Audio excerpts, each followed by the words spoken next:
My name is Hannah. I am 31 years old, and I live in Manchester, England. From the outside, my life looks normal. I have a husband, a small flat, a steady routine, and a warm kitchen where tea always feels like a solution. But the truth is, I lived with a secret that almost destroyed everything. And the worst part, my husband trusted me completely. The kind of trust that feels like safety.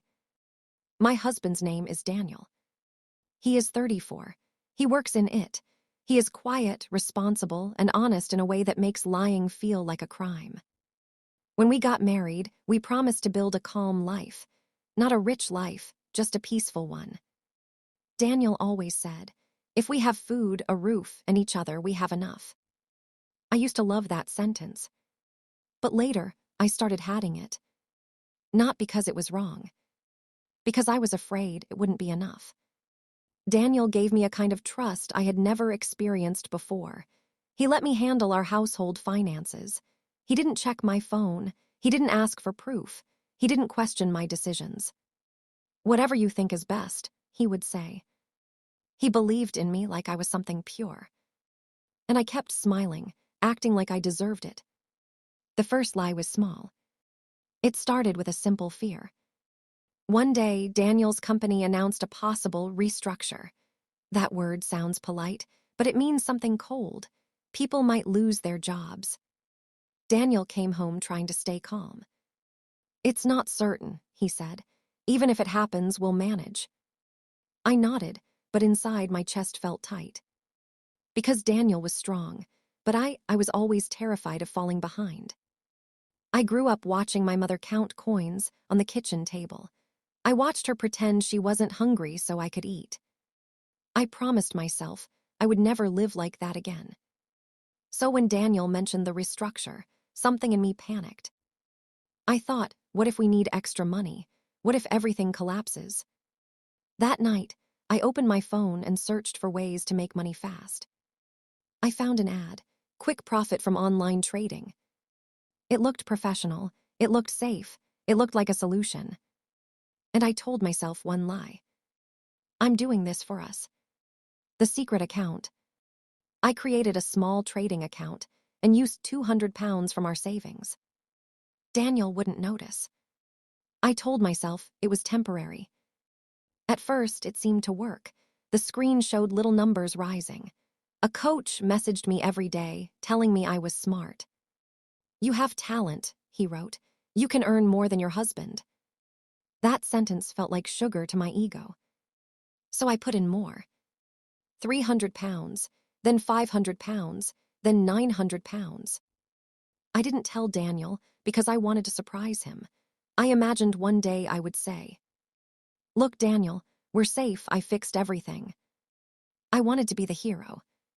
But I didn't realize I was walking into a trap. The day everything changed. One morning, I tried to withdraw the money. The system didn't allow it.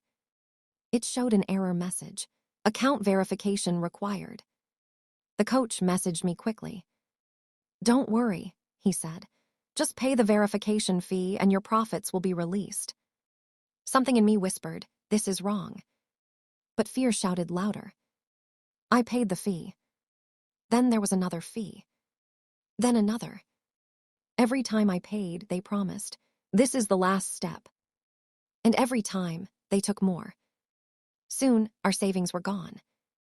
I sat on the bathroom floor shaking, staring at my phone like it was a monster. That's when the real fear arrived. What will I tell Daniel? Everything is okay. Daniel came home that evening carrying groceries. He smiled and kissed my forehead.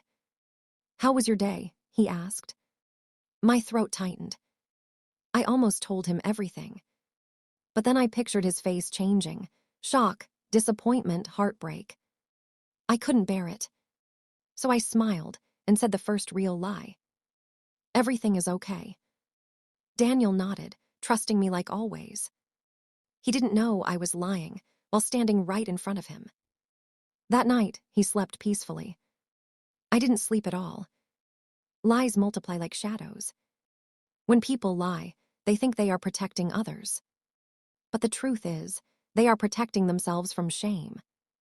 After I lied once, it became easier to lie again. Daniel asked gently, "Do we have enough for next month?"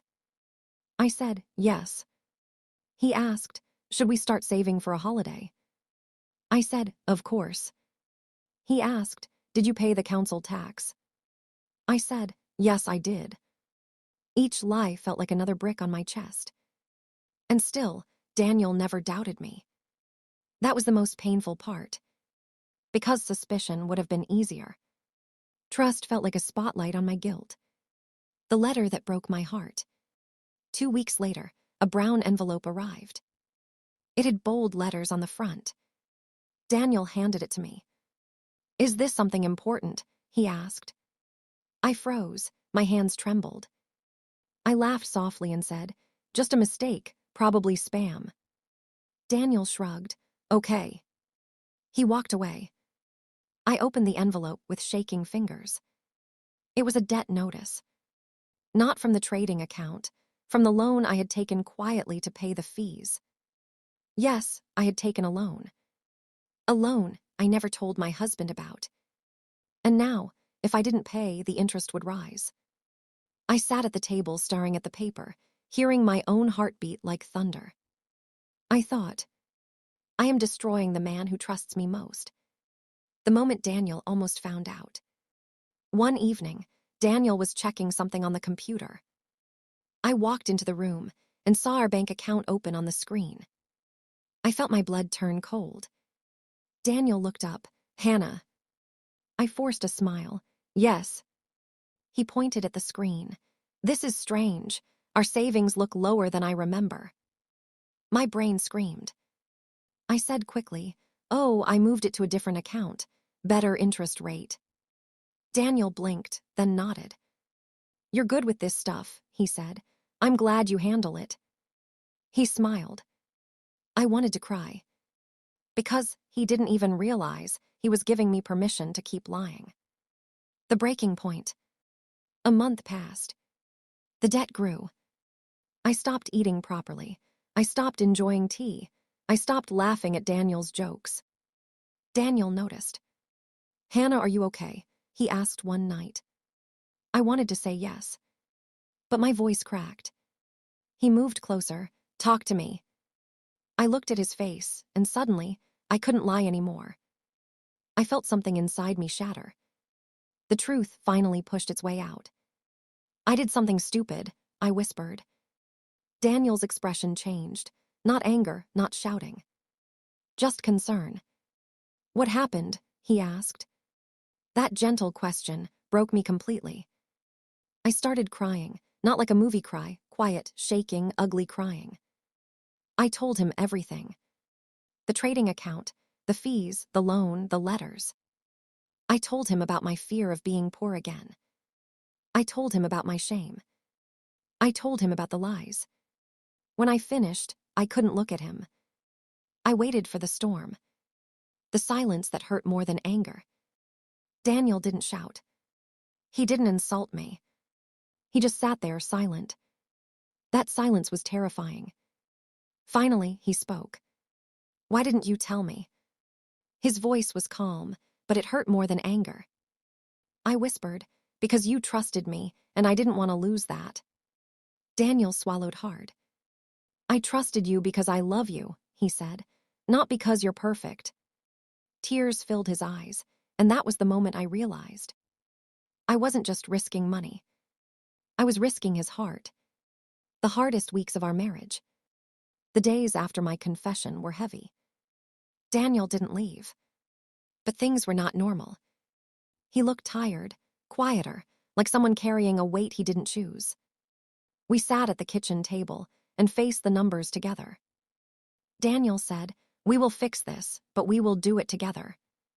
His kindness made me feel even more guilty. We made a strict plan. No extra spending, no online quick profit, no secrets, every bill checked together. I sold things I loved. Designer bag, old jewelry, even my laptop. Daniel took extra freelance work. One night, I found him asleep on the sofa with his laptop open. I sat beside him and cried silently. I had turned our home into a battlefield, and he was still trying to protect me, a truth I didn't expect. One evening, Daniel came home with 2 cups of tea. He gave me one and sat across from me. He said quietly, "I need to tell you something too." My heart stopped. "What?" I asked. He looked down at his hands. "When I was younger," he said, "I once made a mistake with money too. Not as big as this, but I hid it from my dad. I felt ashamed." I stared at him. He continued, "I learned something from that. Shame grows in silence. It becomes poison." He looked up. "I don't want poison in our marriage," he said. That was the moment I understood. This wasn't just about money. It was about trust, truth, and learning how to be a team. The day we paid the last amount. It took many months. We argued sometimes, we cried sometimes. But we didn't run. We paid the debt slowly. And finally, one rainy afternoon, I pressed pay on the final amount. The screen showed, balance £0. I stared at it for a long time. Then I started crying. Daniel wrapped his arms around me. "It's over," he whispered. I thought the story ended there. But something else happened too. 14, what changed inside me. After the debt was gone, the shame didn't disappear immediately. But our marriage had changed. Not broken. Changed. We became more honest. We talked more. Daniel started sharing his worries, instead of hiding them behind calm smiles. And I stopped trying to be the hero. I learned that real love isn't about looking perfect. It's about being honest, even when the truth is ugly. One night, Daniel said something that stayed with me. "I would rather face a hard truth with you than live inside a beautiful lie." The promise I made to myself. If you are listening to this story and you are hiding something, please hear me. Secrets feel safe at first, but they don't protect you. They only delay the pain and make it bigger. If I had spoken earlier, we could have avoided months of suffering. But I was too scared. Now I know the truth. Trust is not a gift you keep by lying. Trust is something you protect by telling the truth. Ending message, moral. My husband trusted me with our money. He never asked questions. I kept saying, "Everything is okay." But I was lying. And the lie nearly destroyed the love that was trying to save me. In the end, we didn't survive because I was smart. We survived because we chose honesty, finally. Because love does not need perfection. Love needs truth.